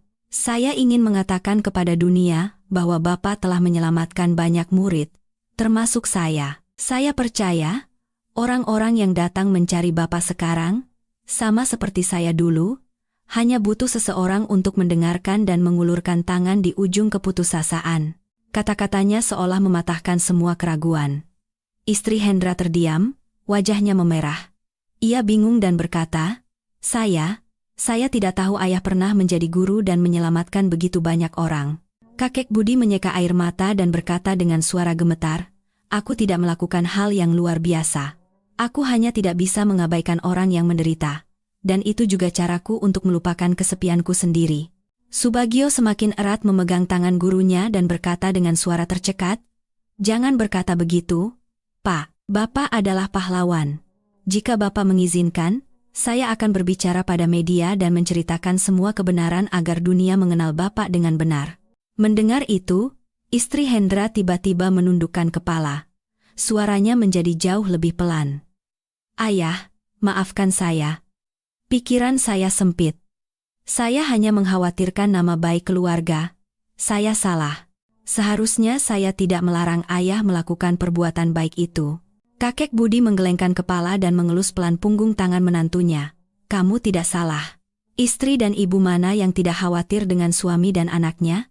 Tapi cercaan dunia, bagaimana bisa kita hindari? Yang penting adalah hidup tanpa rasa malu, agar hati kita tenang. Hendra yang berada di sampingnya akhirnya mengangkat kepala. Matanya penuh dengan tekad. Ayah, mulai sekarang tidak akan ada lagi yang bisa menyalahkan ayah. Apapun kata dunia, saya akan berada di pihak ayah. Saya tidak mau mengulangi kesalahan meninggalkan ayah lagi. Melihat pemandangan itu, mata saya menjadi panas. Ganjalan puluhan tahun akhirnya terurai. Dipahami oleh putranya, diakui oleh menantunya, dan didatangi oleh murid lama yang berterima kasih. Itu adalah kebahagiaan yang diimpikan oleh setiap ayah dan guru. Malam itu, setelah semua orang pulang, saya tinggal berdua dengan kakek Budi. Ia menatap lampu minyak yang remang-remang dan berkata pelan, Nak Agus, aku tidak tahu berapa lama lagi aku akan hidup, tapi hari ini aku sudah tidak punya penyesalan. Anakku kembali, muridku kembali, dan orang-orang yang kutolong membelaku. Kalaupun besok aku mati, aku sudah puas. Saya segera berkata, Kek, jangan bicara begitu. Kakek harus hidup sehat dan panjang umur. Masih banyak orang yang membutuhkan kakek. Ia tersenyum ramah. Matanya memancarkan keyakinan. Aku sekarang hanya berharap orang-orang tidak lagi melihat gubuk reot ini, tapi melihat hati yang ada di dalamnya. Kalau itu sudah terjadi, aku tidak takut apa-apa lagi. Di beranda, Dewi diam-diam mendengarkan semua pembicaraan. Air mata mengalir di pipinya yang kurus. Ia kini tahu. Apapun cobaan yang akan datang, ia akan tetap berada di sisi kakek tua ini sampai akhir. Itu bukan lagi sekadar rasa terima kasih, melainkan ikatan keluarga lain yang dihadiahkan takdir untuknya. Setelah kembalinya murid lama kakek Budi, Subagio, cerita ini mencapai titik balik besar. Ia tidak hanya datang untuk berterima kasih, tetapi juga memutuskan untuk menceritakan kisahnya kepada media. Artikel baru yang terbit bukan lagi tentang dugaan atau spekulasi, melainkan kesaksian nyata. Kisah tentang seorang guru berdedikasi yang menyelamatkan muridnya dari keputusasaan, dan di usia senjanya masih terus menyelamatkan orang-orang malang dengan mendengarkan cerita mereka. Ketika artikel itu menyebar, opini publik terbelah dua. Satu pihak menyebut kakek Budi sebagai penyembuh dalam diam dan menghormatinya, sementara pihak lain masih mencibir, menganggapnya rekayasa untuk mencari popularitas. Namun, kali ini kakek Budi tidak lagi sendirian. Di sisinya ada putranya Hendra, Dewi, Subagio, dan saya. Kami bersama-sama membelanya, namun, di tengah gejolak opini publik, sebuah kecelakaan yang tak terduga terjadi. Pagi itu, seperti biasa, saya mampir ke rumah kakek untuk mengajaknya ke pasar bersama. Namun, begitu saya masuk ke halaman, Dewi berlari keluar dengan wajah pucat pasi. Pak Agus, kakek pingsan. Saya segera berlari ke kamar. Kakek Budi terbaring di tempat tidur, wajahnya pucat, dan napasnya pun terdengar lemah. Kami segera menghubungi Hendra dan membawa kakek ke RSUD. Di dalam mobil, Dewi memegang tangan kakek dan terisak. "Kek, jangan tinggalkan saya. Saya belum membalas budi apapun." Saya yang duduk di sebelahnya merasakan jantung saya berdebar kencang, hanya bisa memegang erat tangan kurusnya dan berdoa agar ia bisa bertahan. Setibanya di rumah sakit, Dokter Bima langsung memeriksa kakek. Ia mengerutkan kening dan berkata pelan kepada saya, "Gagal ginjalnya cukup parah. Usianya juga sudah lanjut, harus dirawat inap untuk observasi. Tapi yang lebih penting adalah stabilitas mentalnya. Selama ini ia menahan terlalu banyak stres dan memendam rasa sakitnya sendiri." Mendengar itu, mata saya terasa panas.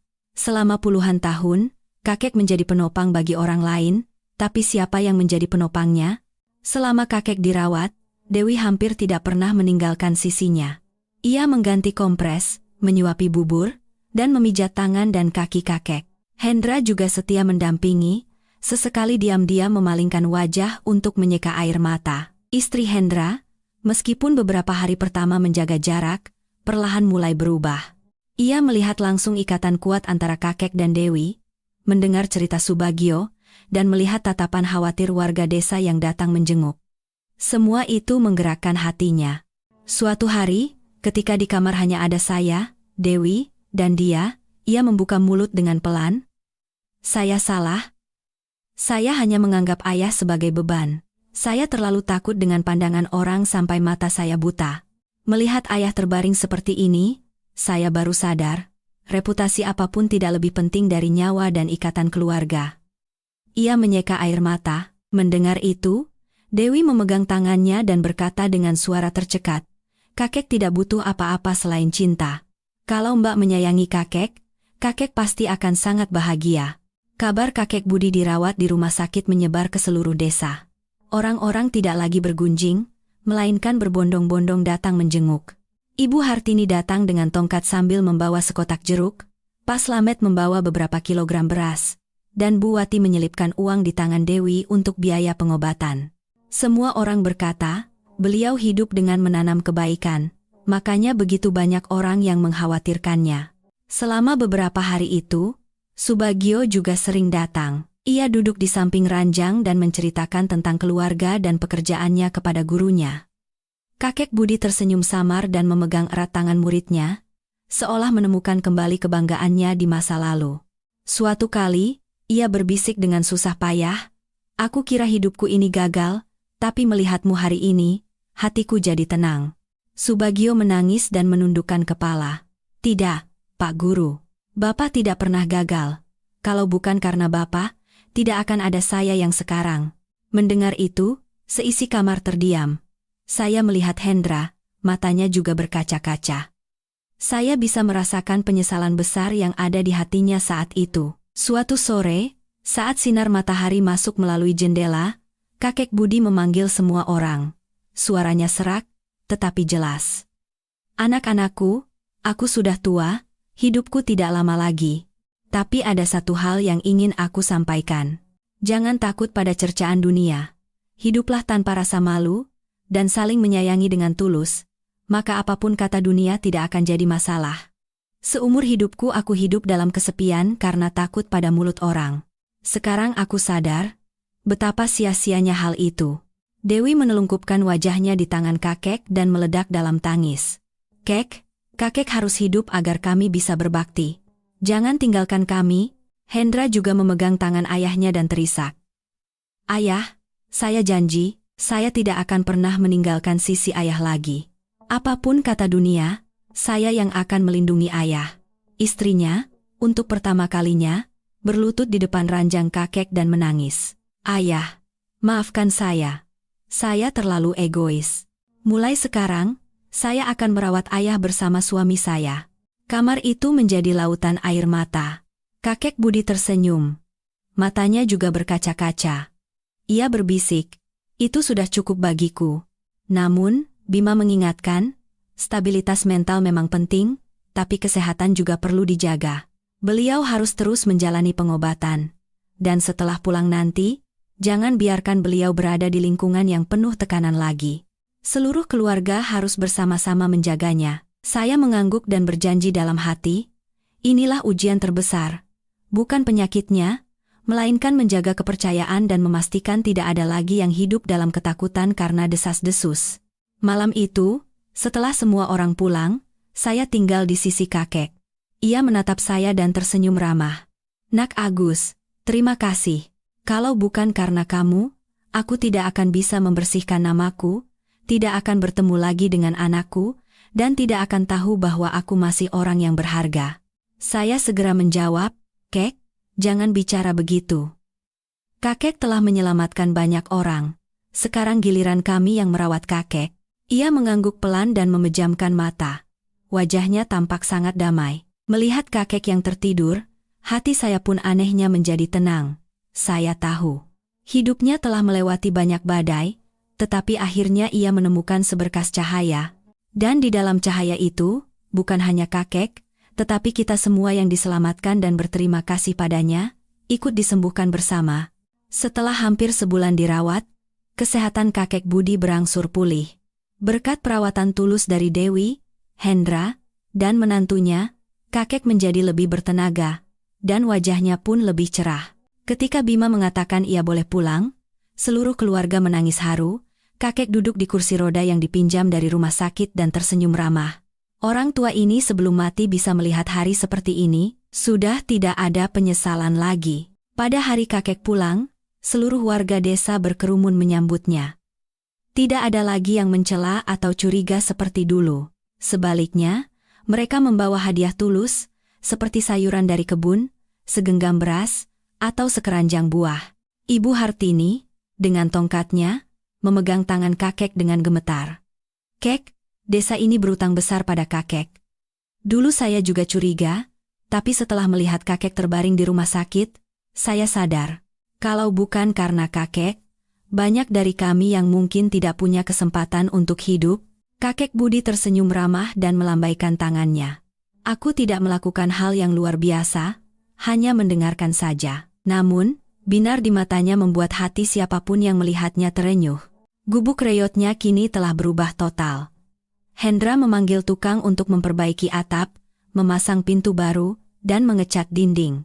Menantunya, yang berubah total setelah kejadian di rumah sakit, membelikan pakaian baru untuk ayahnya dan mengajari anaknya untuk memberi salam dengan sopan. Anaknya tidak pernah jauh dari kakek, selalu mengikuti sambil memanggil, "Kakek, kakek." Melihat itu, tawa kakek Budi tidak pernah berhenti. Terkadang, ia menyeka sudut matanya yang basah dan berbisik, "Aku kira aku tidak punya apa-apa lagi. Ternyata aku punya keluarga sebesar ini. Dewi masih tinggal di sana." Ia berkata kepada saya, "Saya menganggap kakek seperti ayah kandung saya sendiri. Saya akan selalu berada di sisinya." Saya menatapnya. Di matanya, tidak ada lagi keputusasaan dan ketakutan seperti saat pertama kali saya melihatnya. Sebaliknya, ada keyakinan dan ketegaran. Ia telah menjadi orang yang sama sekali berbeda setelah dicintai dan diberi kesempatan untuk hidup kembali. Setelah itu, media terus memberitakan kisah kakek. Namun, kali ini adalah kisah yang mengharukan. Pelajaran mendengarkan dari seorang kakek miskin, surat dan hadiah membanjir dari seluruh negeri. Seorang psikolog bahkan menyebut kakek sebagai guru tanpa mimbar. Seseorang yang mengajarkan kepada masyarakat bahwa tanpa kekayaan, kekuasaan, atau pengetahuan yang mendalam, hanya dengan satu hati yang tulus mendengarkan, seseorang bisa menyelamatkan orang lain. Suatu hari, Bribka Heru datang berkunjung. Ia minum teh bersama kakek dan berkata dengan serius, "Kek, waktu pertama kali kami mendobrak pintu, saya juga salah paham. Maafkan saya. Tapi berkat kejadian itu, kebenaran bisa terungkap. Sekarang semua orang di desa ini tahu siapa kakek sebenarnya." Kakek Budi tersenyum ramah. "Apa salahnya Pak Polisi? Berkat kejadian itu, aku juga sadar bahwa aku tidak bisa terus hidup bersembunyi. Terkadang, desas-desus yang kejam justru menjadi kesempatan untuk menemukan kebenaran." Mendengar percakapan itu, saya tiba-tiba sadar. Ada sebuah hikmah yang sangat dalam hidup ini. Terkadang, hal yang tampak seperti kemalangan justru membuka pintu baru. Saya ingat suatu sore, kakek duduk di beranda sambil memandangi anak-anak yang bermain di gang. Ia berkata pelan kepada saya, "Nak Agus, tahu tidak? Dulu waktu aku mengajar murid-muridku, Aku selalu bilang yang terpenting bukan nilai, tapi menjadi manusia. Setelah setua ini, aku sadar menjadi manusia itu sangat sulit. Tapi, kalau kita bisa saling menyayangi dan mau mendengarkan cerita satu sama lain, penderitaan hidup ini bisa sedikit berkurang. Mendengar kata-kata itu, hati saya terasa hangat. Mungkin itulah pesan terbesar yang ditinggalkan oleh kehidupan kakek bagi kita semua. Hendra tidak langsung kembali ke kota. Ia membagi waktunya, tinggal di desa untuk merawat ayahnya, dan bekerja hanya saat diperlukan.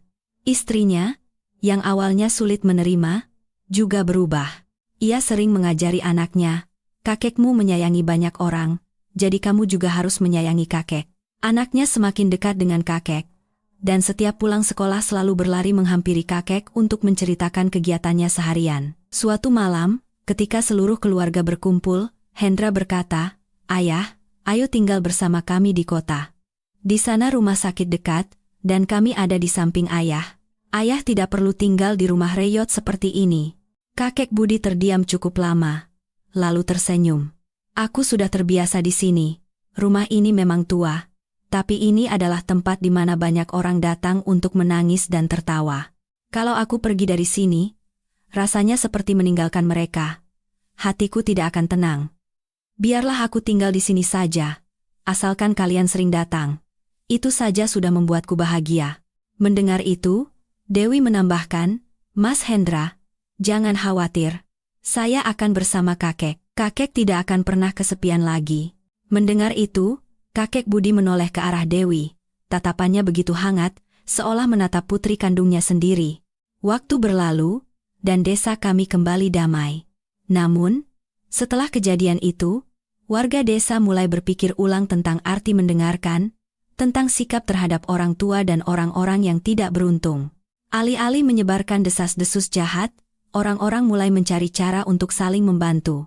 Saya sering mendengar dari para tetangga, berkat kakek Budi, seluruh desa kita mendapat pelajaran besar. Pada hari peringatan kematian nenek, keluarga Hendra, Dewi, dan Ibu Hartini semua berkumpul untuk mendoakan. Kakek Budi berdiri di depan meja sesaji dan menyeka air mata.